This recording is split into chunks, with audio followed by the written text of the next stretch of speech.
வணக்கம் நண்பர்களே, இது உங்கள் கதை சொல்லும் காதை யூடியூப் சேனல். உங்கள் மனதில் கேட்கும் குரல். வணக்கம் நண்பர்களே, உங்களை எல்லாம் சந்திச்சு ரொம்ப நாள் ஆச்சு. அதனால இன்னைக்கு ஒரு சாமி வரலாற்று கதையோட நம்ம சேனல்ல மறுபடியும் வீடியோஸ் போட ஆரம்பிப்போம். எல்லாரும் தயாரா? இது ஐயப்ப சுவாமியோட வரலாற்று கதை. இதை ஒரு நூலாவே வெளியிட்டிருக்காங்க. இதை எழுதியவர் சிவத்திரு சிவகுமார் சத்தியமூர்த்தி. கதைக்குள்ள போகலாமா? அத்தியாயம் 1. ஐயப்பரின் தெய்வீக அவதாரம். இந்த உலகில் பிறக்கும் ஒவ்வொரு தெய்வ அவதாரத்திற்கும் அந்த காலத்தில் சமூகம் எதிர்கொள்ளும் ஒரு பெரும் பிரச்சனையை தீர்க்கும் தெய்வீக நோக்கம் இருக்கும். அந்த நோக்கம் முடிந்தவுடன் அவதாரம் தனது தெய்வீக நிலைக்கு திரும்பும். அதே போல் மனித குலத்தை பாதுகாத்து அசுர சக்தியின் கொடூரத்திலிருந்து உலகை மீட்பதற்காகவே சுவாமி ஐயப்பர் இந்த பூமியில் ஹரிஹர புத்திரராக அவதரித்தார். அவரது பிறப்பு இந்த கதையை சிவனின் தபஸ் தீட்சயம், விஷ்ணுவின் மோகினி சக்தியும் இணைந்த மிக அரிய பரம தத்துவ ரகசியத்தை நமக்கு வெளிப்படுத்துகிறது.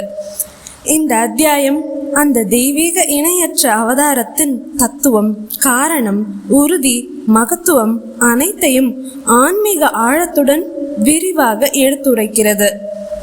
ஐயப்பர் அவதாரம் ஏன் தேவையாகிறது? பழைய காலத்தில் அசுர சக்திகளில் மகிஷி என்ற பேயாட்சி உலகை அச்சுறுத்தி வந்தாள். மகிஷிக்கு எந்த தெய்வமும் கொல்லவும் முடியாது, எந்த மனிதனும் கொல்லவும் முடியாது என்ற வரம் கிடைத்திருந்தது. அவளை அழிக்கக்கூடிய ஒரே சக்தி மனிதனும் அல்ல, தெய்வமும் அல்ல, இரண்டும் இணைந்த தெய்வீக மனித உருவம் மட்டுமே. இந்த தத்துவத்தை உணர்த்தும் வகையில் திருசக்திகள் ஒன்றிணைந்து ஒரு புதிய அவதாரத்தை உருவாக்க வேண்டும் என்று தீர்மானித்தன. அந்த இணைவு திரு விஷ்ணு மோகினி வடிவில், திரு சிவன் திருநீலகண்டர் அருள் சக்தியாக, இந்த இரு பரம்பொருள் தத்துவங்களும் ஒரே பாங்காக ஒன்று சேர்ந்தது. அதிலிருந்து பிறந்தவரே ஹரிஹரசுதன், ஐயப்பன், மணிகண்டன், எவ்வாறு வேண்டுமானாலும் அழைக்கலாம்.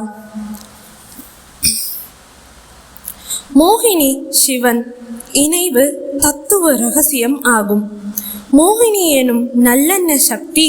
மோகினி என்பது பெண் வடிவத்தில் தோன்றிய விஷ்ணுவின் மாயை சக்தியின் நிகரான தெய்வ வழிபாடு ஆகும். மோகினி வடிவம் மாயை, அறிவு, அழகு, ஈர்ப்பு, சமநிலை இவற்றின் திருவுருவம் ஆகும். சிவன் எனும் யோக சக்தி தபஸ், யோகம், எரியும் ஞானம், பிரளயமும் சிருஷ்டியும் பரஞ்சோதியும் கலந்த கலவை ஆகும். இந்த இரு சக்திகள் இணைந்ததன் பொருள் ஞானமும் மாயையும் சமமாக இணைந்தால் பிரபஞ்சத்தில் சமநிலை உருவாகும். அதன் விளைவே ஐயப்பரின் பிறப்பு. அவர் ஒரு சாதாரண தெய்வம் அல்ல, இரு பரம்பொருள்களின் சமாதான இணைவாகும். அதனால் அவர் ஒழுக்கத்தின் தெய்வம், சகோதரத்துவத்தின் தெய்வம், சமத்துவத்தின் தெய்வம், தத்துவத்தின் தெய்வம் ஆகிறார். ஐயப்பரின் பிறப்பு. பந்தளம் அரசரின் அருள் பெற்ற குழந்தை. ஐயப்பர் பிறந்ததும் அவரை பூமியில் காவல் செய்ய ஒரு அற்புத ஒளிக்கட்டு அவரை பந்தளத்துக்கு கொண்டு சென்றது என்று புராணங்கள் கூறுகின்றன. அங்கே பந்தளம் மன்னர் ராஜசேகரர் காட்டில் வேட்டையாட செல்லும் போது நதிக்கரையில் ஒரு தெய்வீக ஒளியின் நடுவே கருங்குழல், தாமரை கண்கள், உணர்வு நிறைந்த முகத்துடன் ஒரு குழந்தையை கண்டார். அந்த குழந்தையின் கழுத்தில் மனம் ஒளிக்கும்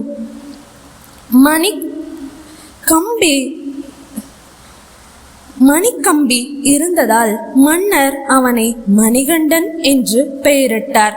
ராஜசேகர மன்னரும் ராணியும் தமக்கே பிறந்த குழந்தையாக அன்புடன் வளர்த்தனர். அந்த குழந்தை கொண்ட பண்பு, அற்புத ஞானம், தெய்வீக அமைதியான பார்வை, இயற்கையை நேசிக்கும் மனம், மனிதர்களுக்கு அக்கருணை, இவை அனைத்தும் இந்த குழந்தை சாதாரண மனிதன் அல்ல என்ற உணர்வை அனைவருக்கும் தந்தது. உலகை பாதுகாக்க வந்த அவதாரம். ஐயப்பர் பிறந்த நோக்கம் ஒன்று, அதுவே மகிழ்ச்சியை அழித்தல் ஆகும். உலகை துன்பம் மற்றும் அச்சத்திலிருந்து மீட்பது, அருள், ஒழுக்கம், சாந்தி ஆகியவற்றை உலகில் நிலைநிறுத்தல். அவர் பிறந்தது தெய்வீக தேவைக்கே. அவரது வாழ்க்கை புனித பணி நிறைவு செய்யும் ஆன்மீக சாதனையாகும். சபரிமலை நோக்கி தெய்வீக பயணம். தெய்வீக பணி நிறைவு பெற்ற பின் ஐயப்பர் பந்தளம் அரசரிடம், என் இடம் சபரிமலையில்தான், அங்கே நான் அமைதியிலும் ஜோதி நிலையில் அமர வேண்டுகிறேன் என்று கூறினார். அங்கு அவர் ஆனந்த சன்னிதானத்தில் அமர்ந்து பக்தர்களுக்கு அருள் தரும் சன்னிதான மூர்த்தியாக நிலைத்தார். சபரிமலை சன்னிதானம் அதனால் தபஸ் நிலை, ஞான நிலை, சமத்துவ பரம்பொருள் வெளிப்பாடு ஆக அமைந்தது. அவரது மந்திரம் தத்துவமசி. நீ தெய்வீகமானவன், உன்னுள் உள்ள சக்தியை உணர்ந்தால் உன்னை வரையறுக்கும் எல்லைகள் கரைந்து போகும் என்ற உண்மையை சொல்லும் ஆன்மீக செய்தி.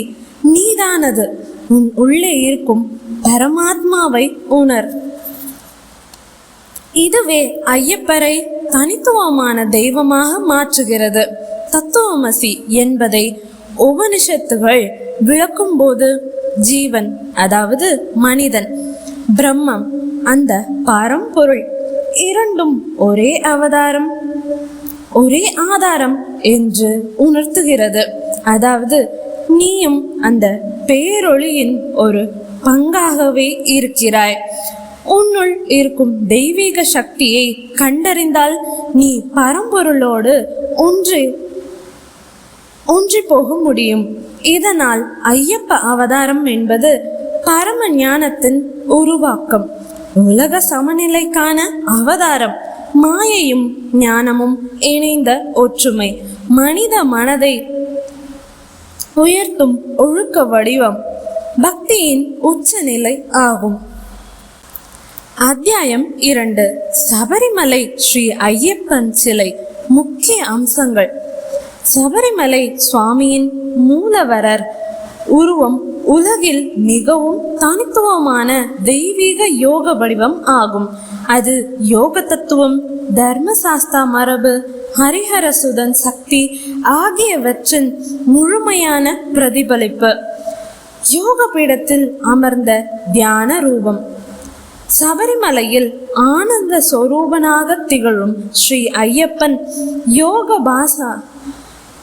யோகபாதாசனம், யோக சித்தாசனம் எனப்படும் உயர்ந்த யோக நிஷ்ட நிலைப்பாட்டில் அமர்ந்தபடி தரிசனம் தருகிறார். இந்நிலை ஆசன ரூபம் எனப்படும் சிறப்பு வடிவம்.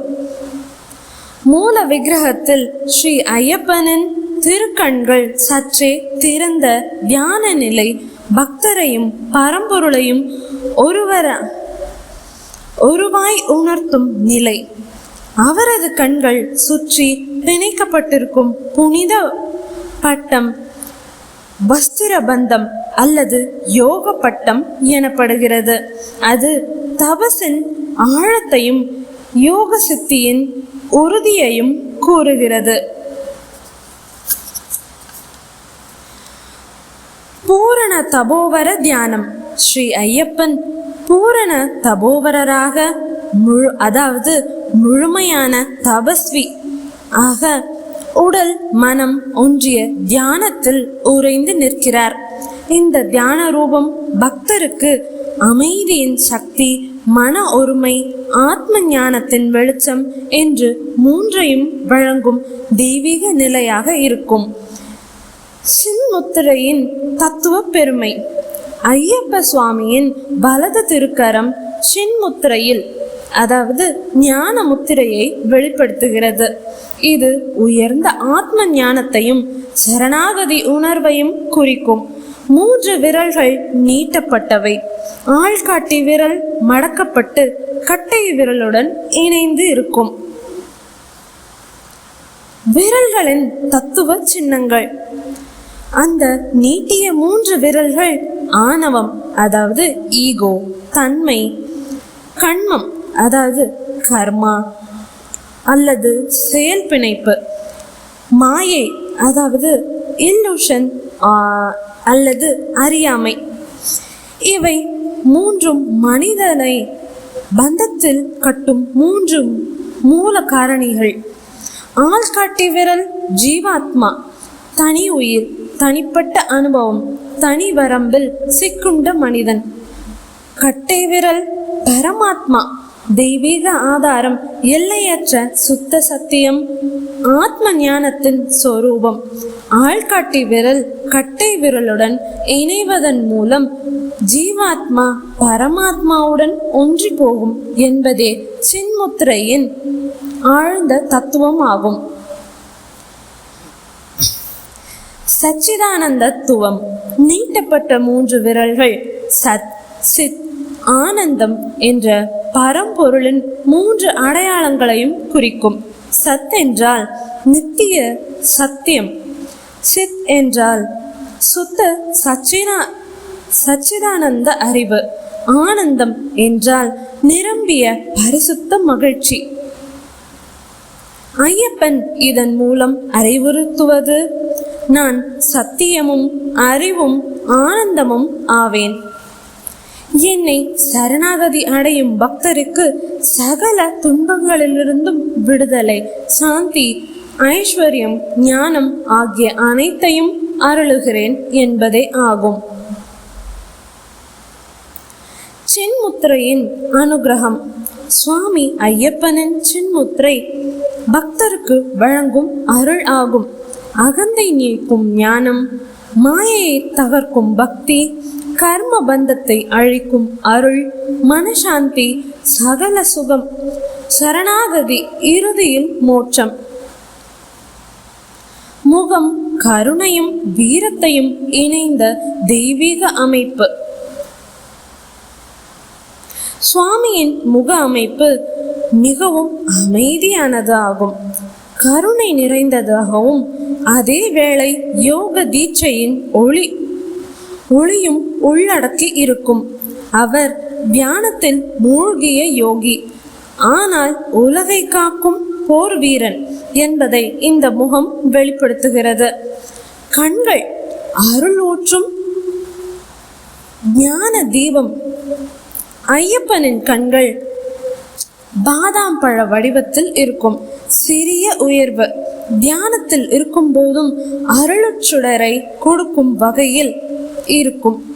ஏனெனில் அவர் மனிதனை பார்த்து ஆசிர்வதிப்பதல்ல, அவனின் உள்ளத்தை தொட்டு மாற்றுவதே சுவாமியின் தத்துவம். சிறப்பு அங்க வாசகங்கள். சாஸ்தா மரபின் அடையாளங்கள். சிலையின் மேல் காணப்படும் சின்னங்கள். கடிகை அல்லது மஞ்சள் ஒளி வட்டம், அது ஞான ஜோதி. வெள்ளி தொப்பி. திருநாமம் வடிவில் யோக ஒளிக்கதிராக இருக்கும். உடல் அமைப்பு. தசைகள் தெளிவாக யோக சக்தி நிறைந்தவாறு இருக்கும். உடை கருப்பு அல்ல நீல நிற வேஷ்டி. ஸ்ரீ ஐயப்பன் யோகிகளின் உடை போன்ற எளிய கருப்பு அல்லது நீல நிற ஆசனமாக இருக்கிறார். அது தவம், யோகம், மனநிலையை கட்டுப்படுத்தல் என அனைத்திற்கும் அடையாளமாக இருக்கும். பாதங்கள் தியானத்துடன் கூடிய கட்டுப்பாடு. சிலையின் பாதங்கள் மேலே மடக்கி வைத்திருப்பது யோகத்தில் உள்ள மூல திரிகோண சக்தியை குறிக்கும். சாமி தரிசனத்தின் போது பக்தர்கள் தம்முடைய பாவங்கள் இந்த பாதங்களில் கரைக்கின்றன என நம்புகின்றன. கால்களை மடக்கி என்ற குறிப்பில் பாதங்களை மேலே தூக்கி என்ற செய்தி தவறாக புரிந்து கொள்ளக்கூடியது. ஆனால் பாதங்களை மேலே மடக்கி என்பது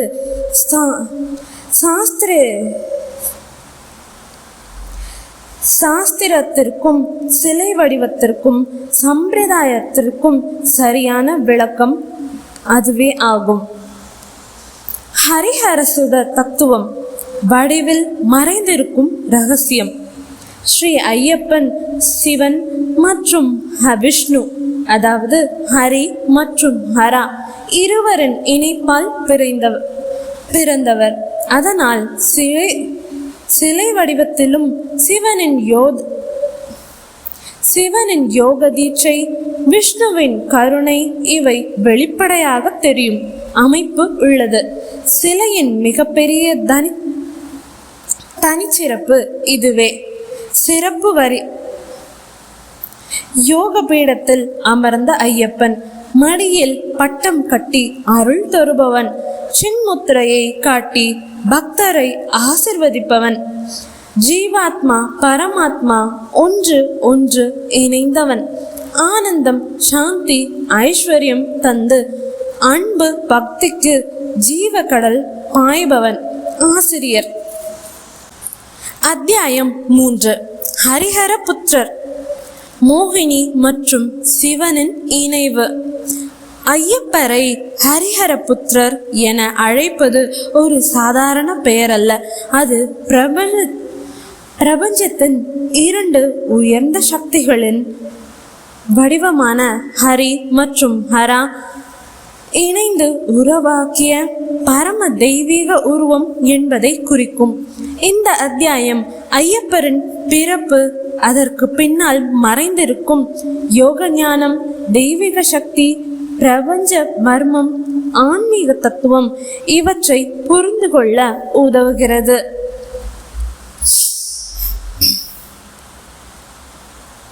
எதற்காக ஹரி மற்றும் ஹரன் ஒன்றாக இணைந்தனர்?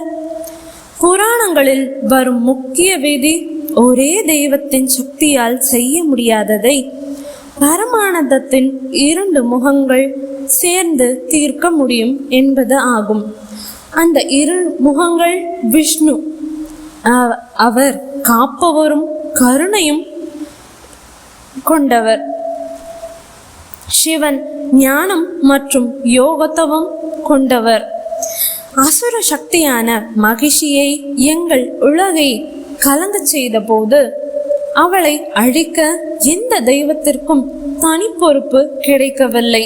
ஏனெனில் அவள் பெற்றிருந்த வரம் அப்படி. தெய்வமும் அல்ல, மனிதனும் அல்ல, 2 இணைவு மட்டுமே அவளை அழிக்க முடியும். இந்த சிக்கலை தீர்க்க ஸ்ரீ விஷ்ணு திருச்சிவன் இணைந்து ஒரு புதிய தெய்வீக சக்தியை உருவாக்க முடிவு செய்தனர். அதுவே ஐயப்பனின் அவதாரத்தின் ஆதாரம் ஆகியது. வேறு எந்த தெய்வத்திற்கும் இல்லாத அரிய தன்மை ஐயப்பரின் பிறப்பு தன்மை என்பதன் சிறப்பு. நரசிம்மர் அசுரனை அழிக்கும் அவசர அவதாரம். ராமர் தர்மத்தை நிலைநிறுத்த, கிருஷ்ணர் அநீதியை ஒழித்து கட்ட, முருகப்பெருமான் தேவசேனையை பேரரசர். ஆனால் ஐயப்பர் 2 தெய்வங்களின் நேரடி இணைவு.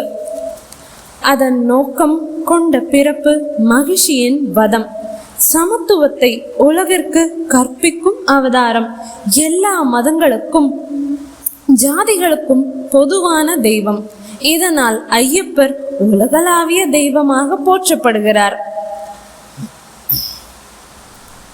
ஐயப்பரின் பிறப்பு, அதன் பின்னால் மறைந்துள்ள யோக ரீதியான விளக்கம். யோக சாஸ்திரத்தில் மனித உடலும் பிரபஞ்சமும் ஒரே விதமான சக்தியின் தத்துவத்தில் இயங்குகிறது. அந்த சக்தி ஈடா, பிங்களா, சூக்ஷ்மனா இந்த 3 நரம்புகளின் சமநிலை நிலையை அடைந்தால் அது குண்டலினி சக்தியை எழுப்பும். ஐயப்பர் பிறந்த விதமே இந்த சூக்ஷ்மன சமநிலை யோக தத்துவத்தின் உச்சம். அதனால் தான் ஐயப்பர் மனதை அமைதியாகவும் உடலை சுத்திகரிக்கவும் ஆன்மாவை உயர்த்துவும் தபஸ் தெய்வமாக திகழ்கிறார்.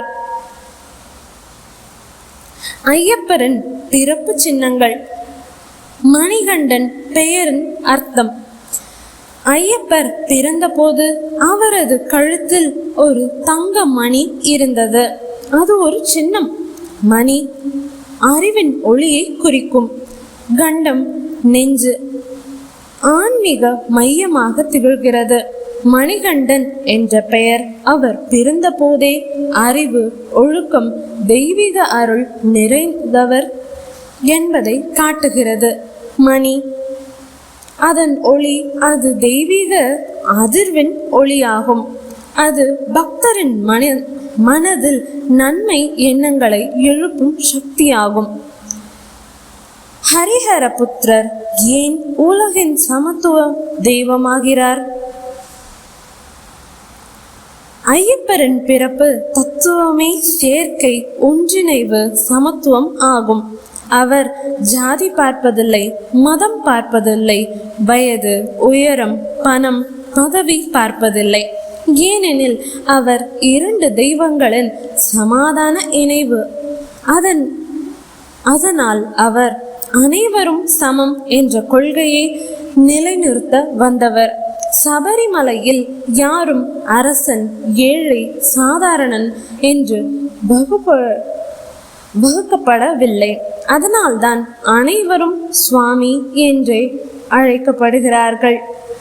இது உலகின் மிக உயர்ந்த மனித சமத்துவ தத்துவம் ஆகும். அத்தியாயம் 4. அரசன் கழனி ஸ்ரீ ஐயப்பன் திருக்கோயிலின் சிறப்புகள்.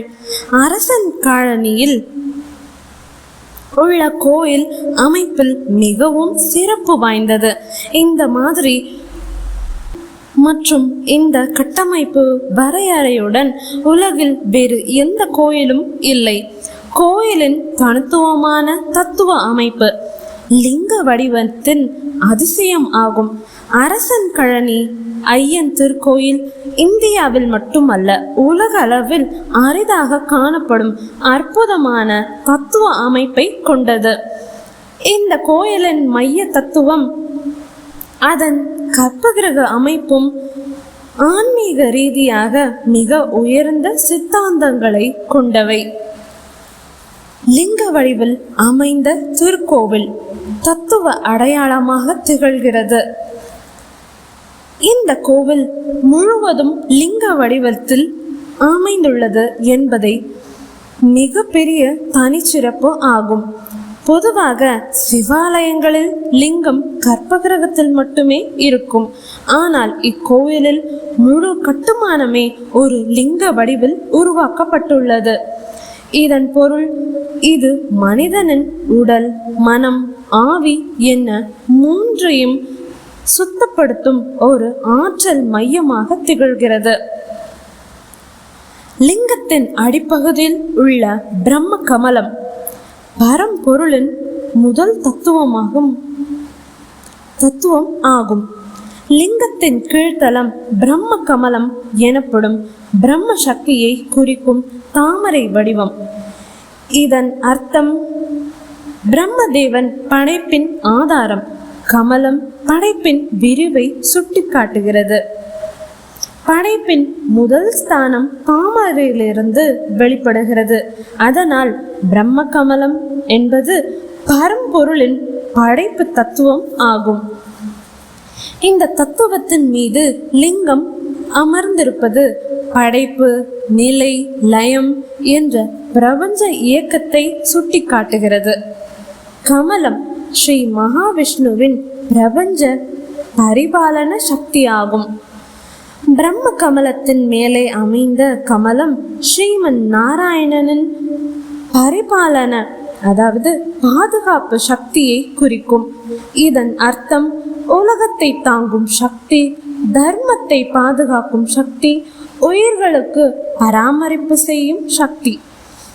இங்கு கோவிலின் அமைப்பில் படைப்பு பிரம்மர், பரிபாலனம் விஷ்ணு என தத்துவ ஓட்டம் மெய்யாக வெளிப்படுகிறது. தாம் வீழ்வார் மின்றொருள் துயிலின் இனிதுகொள் தாமரை கண்ணான் உலகு. திருக்குறள்.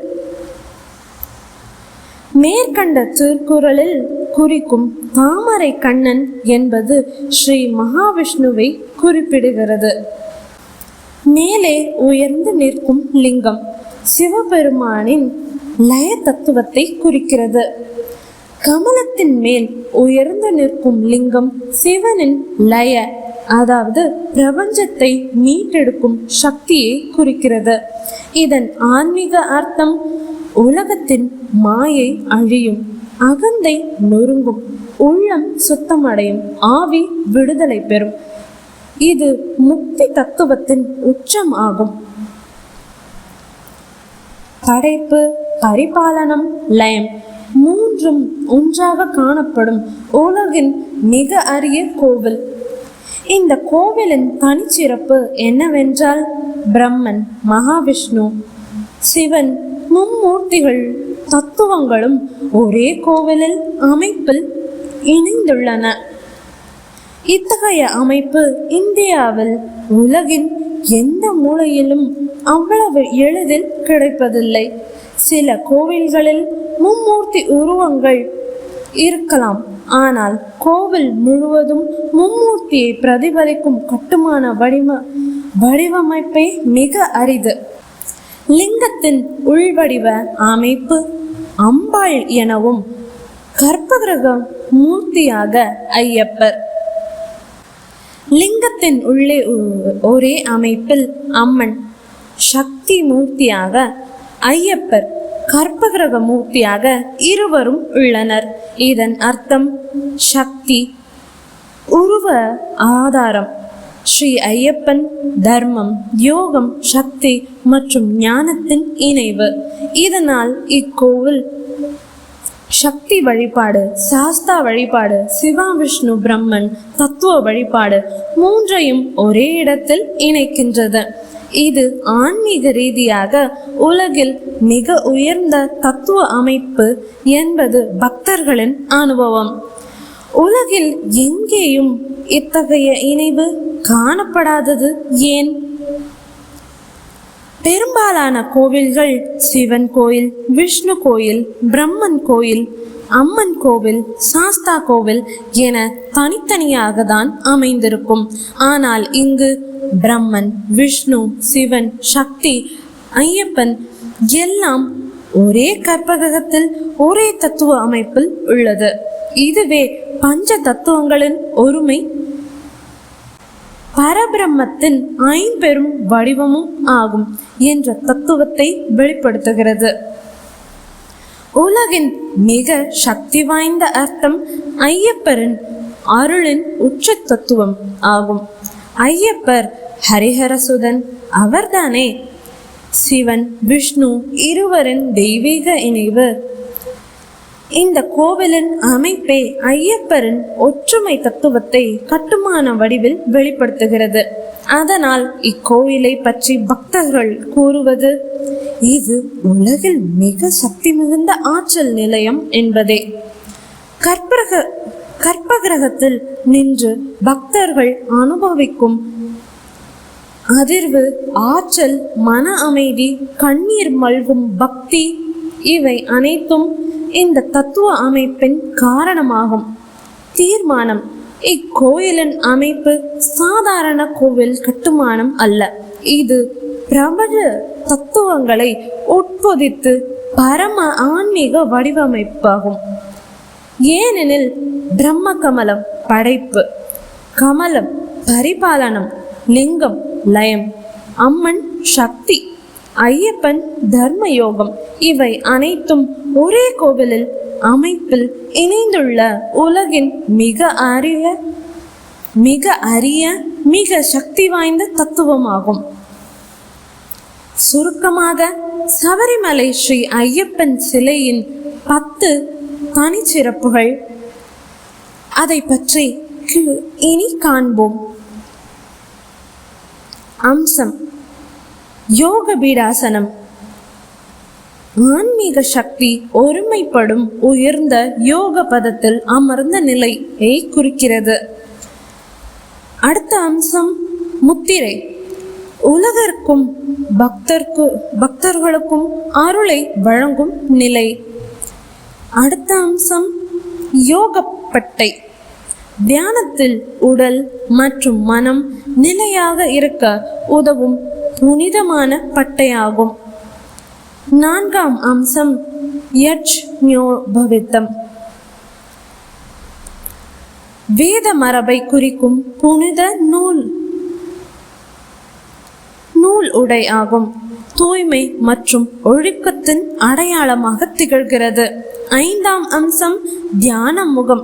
அமைதி, சமநிலை, ஆன்மீக ஆழம் நிறைந்த முகபாவம். 6ஆம் அம்சம் கருணை கண்கள். பக்தரை காக்கும் தெய்வீக அன்பு, கருணையும் பொங்கும் கண்கள்.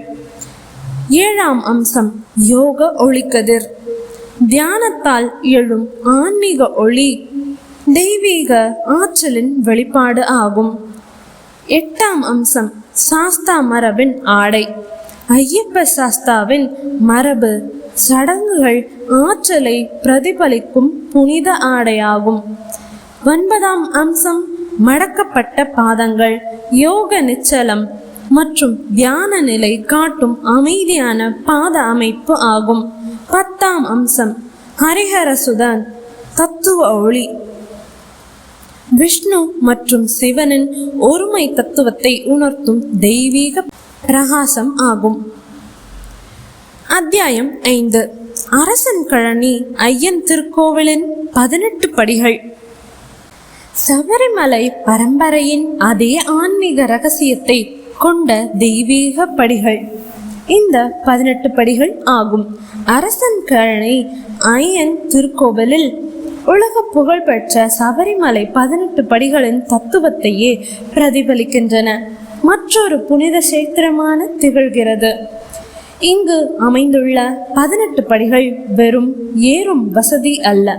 சபரிமலை பரம்பரையில் உள்ள ஒவ்வொரு ஆன்மீக ரகசியமும் தத்துவ பொருளும் தர்மசாஸ்தாவின் உன்னத யோக பயணமும் முழுமையாக இங்கு அமைக்கப்பட்டுள்ளது. இதனால் இந்த கோவில் சபரிமலையை போல 18 படிகள் கொண்டது. 18 படிகளின் ஆன்மீக ரகசியத்தை காக்கும் அரிய கஷேத்திரம் ஆகும். ஐயப்பரின் தர்மசாஸ்தா யோக பாதையின் பக்தி மையம் என்பதே பெரிய சிறப்பு ஆகும். 18 படிகள் ஏன் மிக முக்கியமாக திகழ்கின்றன? இந்த 18 படிகள் 18 புராணங்கள், 18 ஸ்மிருதிகள், 18 பரம்பொருள் தத்துவங்கள், 18 ஆத்ம விகாச நிலைகள், 18 கர்ம பந்தங்களின் நீக்கம், 18 யோக சாதனையின் நிறைவு ஆகும். இவற்றின் பிரபஞ்ச சின்னமாக கருதப்படுகின்றன. சபரிமலை போலவே அரசன் கழனி ஐயன் கோவிலின் 18 படிகளும் ஆன்மீக முன்னேற்ற பாதையை சுட்டி காட்டுகின்றன. இந்த 18 படிகள் சபரிமலை 18 படிகளின் சக்தி கருத்தின் நேரடி இணைவு ஆகும். சபரிமலை 18 படிகள் ஐயப்பரின் யோகலய தத்துவத்தின் மையம் ஆகவும், பக்தனை ஐயப்பரின் சந்நிதிக்கு ஏறச் செய்யும் பரம்பொருள் பாதையாகவும் மிக உயர்ந்த சித்தாந்த வழியாகவும் அமைகின்றது. அரசன் கழனி கோவிலில் அதே எண்ணிக்கையில் அதே சாஸ்தா மரபில் அதே ஆன்மீக குறியீடாக அதே தெய்வீக அர்த்தத்தை பிரதிபலிக்கும் வகையில் இந்த 18 படிகள் நிறுவப்பட்டு உள்ளன. இதுவே கோவிலின் அதிக ஆன்மீக ஆற்றலின் காரணங்களில் ஒன்றாக விளங்குகின்றது. படிகளின் தத்துவம். அரசன் பழனி கோவிலின் 18 படிகள் சபரிமலையை போலவே கீழ்கண்ட தத்துவங்களை உட்படுத்துகின்றன. 1. மாயையிலிருந்து விடுபடும் முதல் படி மனிதனின் வாழ்வில் பயம், கோபம், மன அழுத்தம், எதிர்பார்ப்பு இவற்றை எல்லாம் விடுவதற்கான ஆரம்ப நிலையாகவும், 2. ஆசைகள் தீர்க்கும்படி ஐயப்பரின் தத்துவத்தில் ஆசை அழிந்தால்தான் பக்தி பிறக்கும். 3. அகந்தை நீக்கும் படி சாஸ்தா வழிபாட்டின் மையம் அகந்தை இல்லாத பக்தி ஆகும். 4. கடந்த கர்மாவின் தணிவு கர்மா பந்தங்கள் இந்த படிகளில் குறைகின்றன. 5. அறிவின் விழிப்பு ஞானம் பயனடைவதற்கான முக்கிய நிலை. 6. கருணை பெருக்கம் மனிதநேயம், அன்பு, அனைத்து ஜீவராசிகளுக்கும் கருணை. 7. அகத்தை சுத்தம் உள்ளம் இருள் நீங்கும் நிலையை குறிக்கிறது. 8. ஈர்ஷை பொறாமை அழிவடைதல் ஆடுமன குற்றங்கள் அகல். 9. பக்தியில் நிலை பெறுதல் சாஸ்தா உடன் உள்ளார்ந்த பிணைப்பு பெறுகள். 10. உண்மை உணர்வு ஜீவனின் பாதை தெளிவு. 11. அன்பு உருவாகுதல் ஐயப்பரின் தர்மம் என்பது அன்பு மற்றும் ஒற்றுமையை குறிக்கிறது. 12.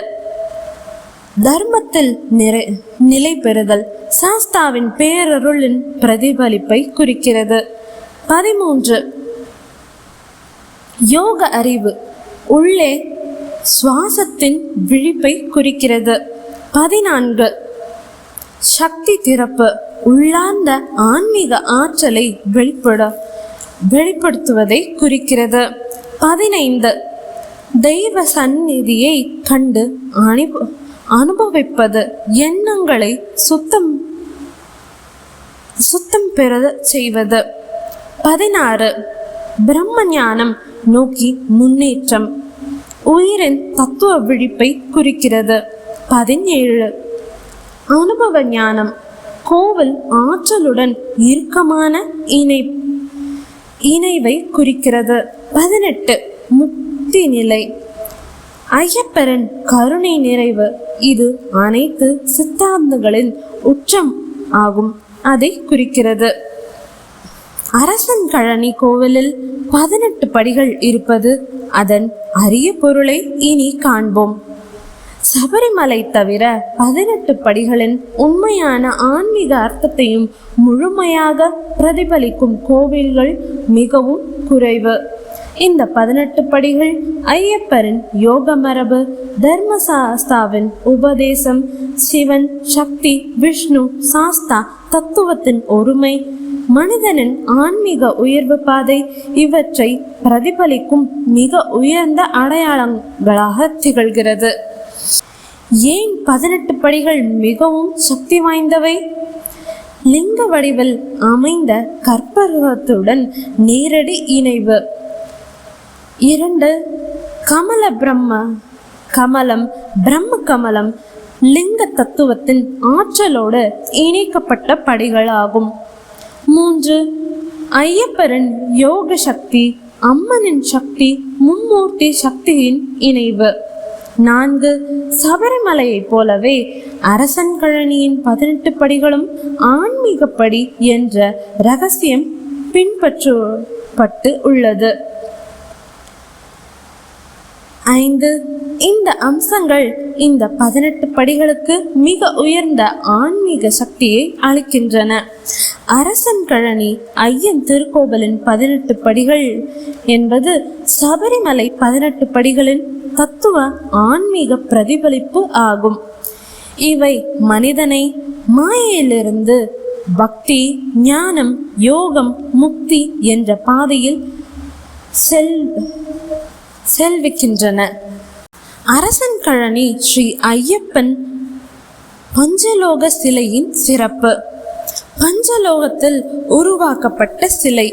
சபரிமலை ஐயப்பனின் மூலவர சிலை போலவே பஞ்சலோக, அதாவது 5 உலோகங்களின் சங்கமம் கொண்டு வடிவமைக்கப்பட்டு உள்ளது. சாதாரணமாக இந்த 5 உலோகங்கள் தங்கம், வெள்ளி, செம்பு, இரும்பு, ஏலம் அல்லது சில மரபுகளில் பித்தளை, தகடு போன்ற உலோகங்களை குறிக்கிறது. பஞ்சலோகத்தில் வடிவான சிலைகள் ஆன்மீக ஆற்றலை பெருக செய்கின்றவை, மிகுந்த சக்தி கொண்டவை என இந்து ஆகமங்களில் மிகவும் புனிதமானவையாக கருதப்படுகின்றன. பஞ்சலோக சிலை என்பது வெறும் உலோக சேர்க்கை மட்டும் அல்ல, அதில் தெய்வீக அதிர்வுகளை கவரும் தன்மை உள்ளதாக சாஸ்திரங்களில் குறிப்பிடப்பட்டு உள்ளது. இத்தகைய சிலைகள் தீய சக்திகளை நீக்கி நன்மை தரும் சக்திகளை ஆதரிக்கும் என நம்பப்படுகின்றன. பக்தர்களின் விருப்பங்களை நிறைவேற்றும் ஆற்றல் கொண்டவை என்று ஸ்தல புராணங்கள் கூறுகின்றன. கிரக தோஷங்களை நீக்கவும் சுத்திகரிக்கும் அதிசய ஆற்றலை கொண்டதாக அறியப்படுகிறது. அரசன் கழனி ஸ்ரீ ஐயப்பன் சிலை பஞ்சலோகத்தில் உருவாக்கப்பட்டு இருப்பது அந்த சிலையின் ஆன்மீக பெருமை, பவித்திரம் மற்றும் சக்தி இன்னும் உயர்வதற்கான காரணம் ஆகும். மேலும் பஞ்சலோகத்தின் இயல்பு காரணமாக தொடர்ச்சியான பூஜை, அபிஷேகம், தீப ஆராதனை போன்றவற்றை மிக நீண்ட காலமும் பாதுகாப்பாக ஏற்றுக்கொள்ளும். வெப்பம், ஈரப்பதம் போன்ற மாற்றங்களுக்கும் அழிவில்லாமல் நிலைத்து இருக்கும். காலப்போக்கிலும் அழகை இழக்காமல் அதன் ஆன்மீக மதிப்பை மேம்படுத்தி கொண்டே இருக்கும். இத்தகைய புனித பஞ்சலோக சிலை ஒரு கோவிலில் அல்லது வீட்டில் பிரதிஷ்டை செய்யப்படுவது அந்த இடத்தின் ஆன்மீக அதிர்வுகளை உயர்த்தி அமைதி, செழிப்பு, பாதுகாப்பு ஆகியவற்றை வழங்கும் என பாரம்பரிய நம்பிக்கை உள்ளது. அத்தியாயம் 6. அரசன் கழனி ஸ்ரீ ஐயப்பன் கோவிலில் உருவான வரலாறு. அரசன் கழனி ஸ்ரீ ஐயப்பன் கோவில் சபரிமலை மாதிரி 18 தெய்வீக படிகள் கொண்டன. கேரள கட்டுமான வடிவமைப்பில் திட்டமிட்டு உருவாக்கப்பட்டது. கோவிலின் முழு கட்டுமான திட்டமும் வடிவமைப்பும் மிகவும் நுட்பமாக கலந்தாலோசித்து விவாதிக்கப்பட்டு அதன் அடிப்படையில் திட்டமிட்டு அனைத்து கூறுகளும் கவனமாக நிர்ணயிக்கப்பட்டு கட்டுமான பணிகள் தொடங்குவதற்காக பூமி பூஜை 2025ஆம் ஆண்டு ஆகஸ்ட் 27 விநாயகர் சதுர்த்தி தினமன்று வெற்றிகரமாக நடைபெற்றது. அதன் பிறகு கோவில் நிர்வாகி சிவத்திரு கமலக்கண்ணன் கோவில் இடத்தை தொடர்ந்து பார்வையிட்டு அங்கு நடைபெறும் பணிகளை நேரடியாக கண்காணித்து வருகிறார். ஒரு நாள் கோவில் இடத்தில் சாமானியமாக சென்று பார்த்தபோது அவர் உள்ளார்ந்த அனுபவத்தில் அந்த இடத்தில் ஈசன் விஸ்வரூபம் நிற்பது போல் உணர்ந்தார். இந்த அனுபவம் அவரை கோவிலின் உருவாக்க பணிகள் பற்றி புதிய பரிமாணத்தில் சிந்திக்க செய்தது. அவர் ஒருங்கிணைத்து பரிசீலித்த போது கோவிலின் முழு வடிவமைப்பை ஸ்ரீலிங்க வடிவமாக விஸ்வரூப லிங்கம் வடிவத்தில் அடிப்படையில் மாற்ற வேண்டும் என்பது அவருக்கு புரிந்தது. கட்டுமான பணிகள் விரைவாக முன்னேறி கொண்டிருந்த போது கோவில் நிர்வாகி அவர்கள் கும்பாபிஷேகத்திற்கான ஏற்பாடுகளை திட்டமிட துவங்கினார். அதற்காக அவர் நம்பூதிரியுடன் ஆலோசிக்க ஒரு யோசனை மனதில் வைத்திருந்தார். அந்த நேரத்தில் நம்பூதிரி சென்னை வருகிறார் என்ற தகவல் கிடைத்தது. இதனை ஒரு பெரிய வாய்ப்பாக கருதிய கோவில் நிர்வாகி நம்பூதிரியாரை நேரடியாக கோவில் இடத்திற்கு வந்து பார்வையிடுமாறு அன்போடு கேட்டுக்கொண்டார். நம்பூதிரியார் கோவில் இடத்திற்கு வருகை தந்து புதிய வடிவமைப்பை கண்டவுடன் அவருக்கு பெரும் ஆச்சரியம் ஏற்பட்டது. அவர் பல முறை இவ்வளவு அற்புதமான வடிவமைப்பை நீங்கள் எப்படி உருவாக்க முடிந்தது?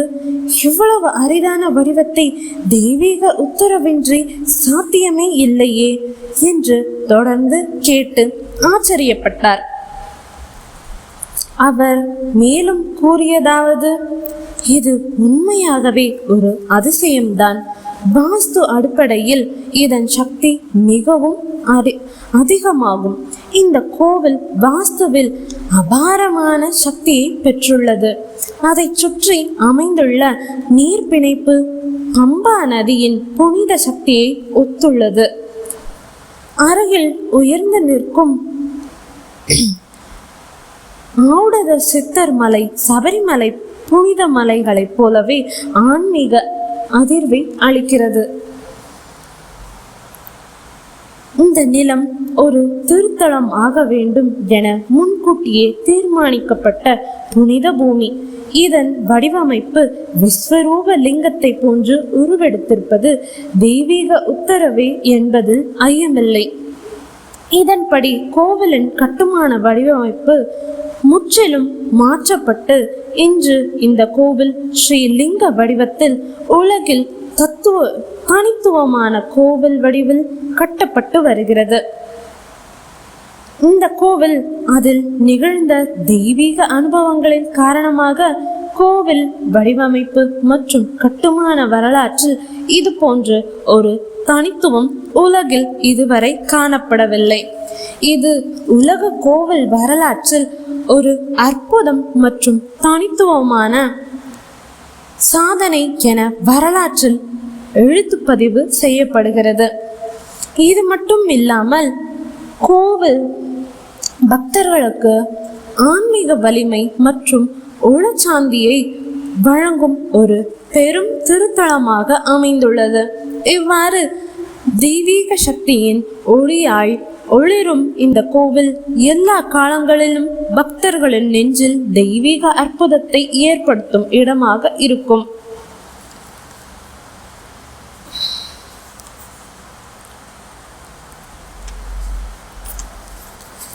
பிரதிபலிப்புகள். அரசன் கழனி ஐயன் முதல் சபரிமலை சுவாமி வரை ஐயப்பரின் தத்துவம் மனிதனை வெளிப்புற உலகிலிருந்து உள்ளார்ந்த பிரபஞ்சத்திற்கு செலுத்தும் ஓர் ஆன்மீக பயணம்தான் என்பதை இந்த ஆய்வு நமக்கு மீண்டும் உணர்த்துகிறது. ஹரிஹர சுதனாகிய தர்மசாஸ்தா யோகத்தின் ஆழ உண்மையையும் தர்மத்தின் உயர்வும் பக்தியின் பரிசுத்தமும் சக்தி, சிவ, விஷ்ணு தத்துவங்களின் ஒருமைப்பாடும் என்பவற்றை ஒரு உருவத்திலிருந்தும் ஒரு பாதையிலிருந்தும் இணைந்து நிறுத்திய தெய்வம். இந்த புத்தகம் அந்த உயர்ந்த தத்துவத்தின் ஒரு துளி கூட மனங்களில் பதிந்தால் அது சுவாமியின் அருளின் அறிகுறி. நம் நோக்கம் வெறும் அறிவை சேர்ப்பது அல்ல. ஐயப்பனின் கருணையும் ஒற்றுமையும் தூய்மையும் நம் வாழ்வில் நிறைவேற்றுவதே உண்மையான இலக்கு. இன்று நாம் முடிக்கும் இந்த நூல் மேலும் பல தர்ம பயணங்களுக்கு வழிகாட்டும் ஒரு ஒளிக்கதிராக இருந்து சுவாமியே சரணமையப்பா என்று நாதத்தை 1000 மனங்களில் ஒலிக்கச் செய்யட்டும். ஐயப்பரின் தத்துவம் என்பது வெறும் பக்தி வழிபாடு அல்ல. அது மனிதன் தனது அகந்தையை உடைத்து மனதை தூய்மையாக்கி உள்ளெழுந்த சக்தியை உணர்ந்து பரம்பொருளோடு ஒன்றாகும் பரமயோக பாதை. இந்த பயணத்தில் சபரிமலையின் 18 படிகள், அரசன் கழனி ஐயன் கோவிலின் தத்துவ அமைப்பு, பஞ்சலோக சிலையின் தெய்வீக ஒளி, ஹரிஹரசுதனின் யோக சித்தாந்தம், தர்மசாஸ்தாவின் வாழ்வியல் நெறி, இவை அனைத்தும் நம் உள்ளத்தில் ஒரு புதிய பிறவியை உருவாக்குகின்றன. நாம் தேடிய முடிவு வெளியில் இல்லை, அது நம் உள்ளத்திலேயே ஒளிந்து இருக்கிறது. அந்த ஒளியை தொட்டு எழுப்பும் சக்தியே ஐயப்பரின் அருள். இந்த புத்தகம் அத்தகைய ஒளிக்கதிரின் சிறு பிரதிபலிப்பாக இருந்தால் அது சுவாமியின் அருள் பார்வையின் நிழலே. மனிதனை மனிதனுடன் இணைப்பதும் சமூகத்தை சாந்தமும் ஒற்றுமையும் கொண்ட புனித தளமாக மாற்றுவதும் ஐயப்பரின் தர்ம போதனையின் உண்மையான இலக்கு. இன்றோடு முடியும் இந்த பயணம் நாளையே நம் உள்ள பயணங்களுக்கு ஒளி விளக்கும் வழிகாட்டியும் ஒளி